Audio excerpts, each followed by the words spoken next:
I want to thank all the chairs and the committees for the hard work and the committee work that went into bringing this legislation forward. I think this is exactly, the signal that the American people need to show that America is open for business again in terms of our energy needs, and that there is balance restored to our federal government.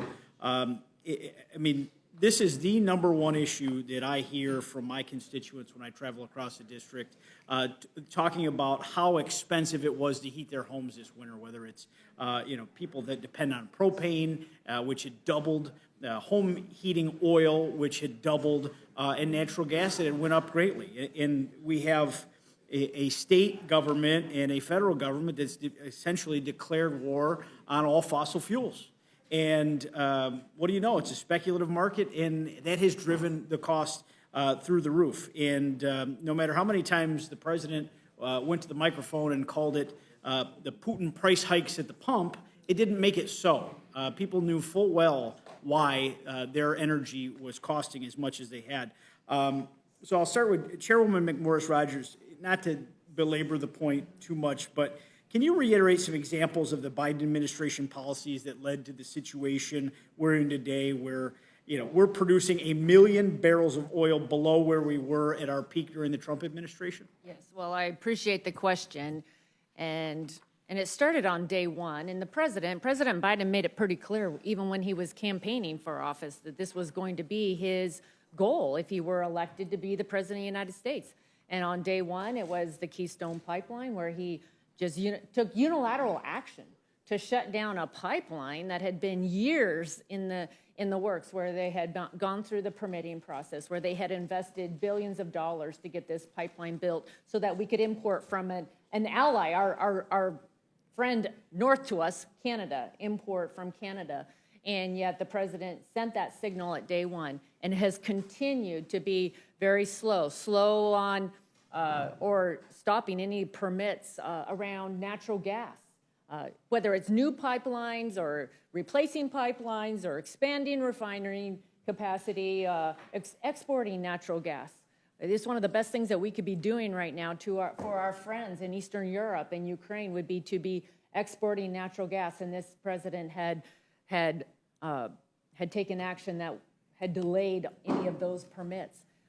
So this president has been sending a lot of signals, whether it's just to slow down permitting or shutting down permits, and I think we've also seen it in areas of mining, where mines have been unilaterally shut down in Minnesota and Arizona and other mines, where the president has taken that action, sending signals that he doesn't want to have this, and his administration doesn't want to have these projects in the United States of America, and sending the signal that American energy independence is not a priority.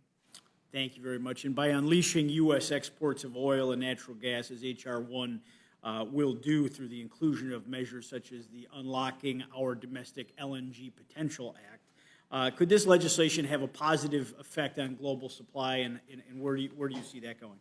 Absolutely. 20 years ago, the United States of America was considering having to build import facilities for natural gas because we weren't sure how we were going to meet our needs, and prices were going up. And American technology resulted in the unleashing of natural gas. And you think over the last 20 years what that has meant for not only meeting our own natural gas needs, but also bringing down carbon emissions.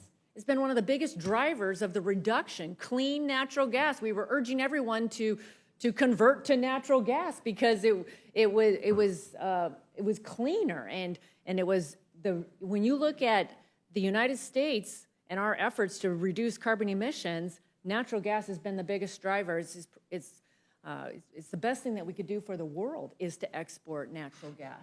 It would have the single biggest impact on overall global carbon reduction is to unleash more natural gas. And as American technology, that yes, President Putin ensured that Europe didn't, that he made them afraid of fracking in Europe. He funded NGOs, non-government organizations in Europe that educated them and made them afraid of this new technology. So they haven't been fracking in Europe, although that's changing now that they're, they don't want to be so dependent upon Putin for natural gas, and now that Putin has invaded Ukraine, and I would say that that exposed the energy crisis here in the United States. It didn't cause it, it exposed it. But natural gas it's been our competitive advantage. It's been it's been the biggest driver of us bringing down carbon emissions, and we have abundant natural gas, and we should be embracing that. I never miss an opportunity to highlight the fact that my neighboring state of Pennsylvania has transformed their economy because of harnessing their God-given natural gas, but my home state of New York refuses to do so, and they would rather have a European-style government. And we now have an all-out assault on natural gas, where our governor tries to stop new building construction with gas hookups. And there's, between the Biden and Hochul war on gas stoves, they're fighting the real serious fights of our time.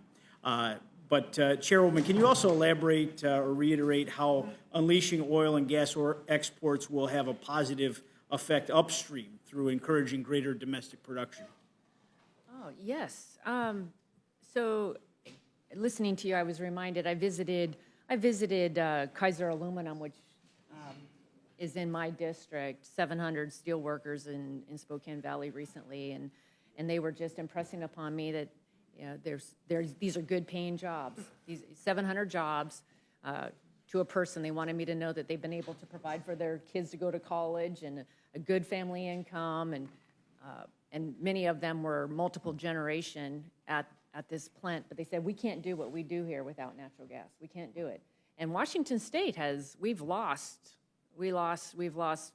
many, probably 7, 8, 9 aluminum plants because of high energy price and the regulatory climate making it so difficult to invest in upgrades to these plants, such that we have lost these plants to China. China's the one that controls aluminum. And I just share this because they're concerned they're going to lose their jobs to China, that this plant will go down with the pressure, because Washington State also, our governor, is saying no more natural gas. And there's some things that you can't do without natural gas.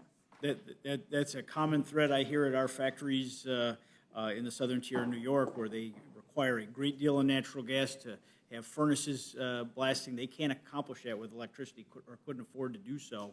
And in fact, New York creates most of its electricity through the burning of clean natural gas. But thank you so much, Chairwoman.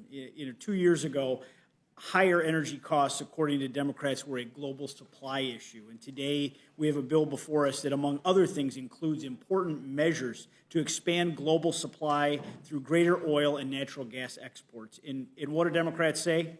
Well, suddenly adding to global production and supply will somehow lead to higher energy costs here at home. In fact, in a recent statement during a markup of H.R. 1, Democrats claimed as much, and I quote, "At a time when many Americans across the country are suffering from high energy costs this winter, these Republican bills would ensure that the problem worsens in coming years."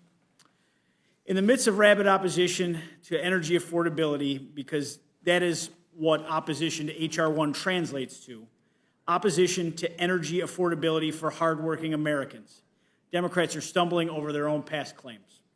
And that's the truth, because the global supply issues and the rising energy costs, these are all symptoms of one thing: the regulatory straitjacket the Biden administration and Democrats in Congress have worked over the past 2 years to fasten onto our nation's energy sector. Blame the costs on what they want, the Putin price hikes or whatever the latest gimmick is to gaslight the American people, so long as they continue to painfully push America away from affordable forms of energy and towards the unrealistic goals that are at the foundation of the left's Green New Deal, their new religion. An unwillingness to produce our own, refine our own, or export our own has left our nation more dependent than ever on the whims of foreign governments and the global supply and demand problems that the White House has so often blamed for the years of pain it has brought down on Americans. I appreciate all of the great work that's done to put H.R. 1 together. I look forward to supporting it and voting for it, and I yield back, Mr. Chairman. Thank you very much. Are there any other questions for this panel? Seeing none, I thank the witnesses for their testimony, and the panel is excused. Without objection, I submit for the record the statements of Representatives Crawford and Crenshaw in support of their amendment. And can I ask unanimous consent to insert into the record two